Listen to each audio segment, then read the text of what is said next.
మనిద్దరి మధ్యలో ఏ జన్మలో ఏ తీరని రుణం ఉందో, మరెందుకు ఇంతలో ఈ బంధనం ఇన్నింతలు పెరిగిందో.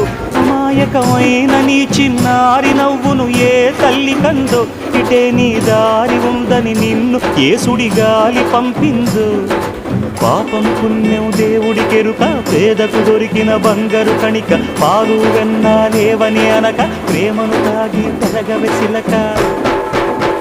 వలేసే పాడు లోకం కంటపడక ఉండు నాయనక, ఇలా నా గుండెలోనే గువ్వల కొలు ఉండిపోయింక. ఇటే పోస్తే ఎమున్నైనా నిలేస్తానే, మరింక ఏ కీడు నీ వంక రారే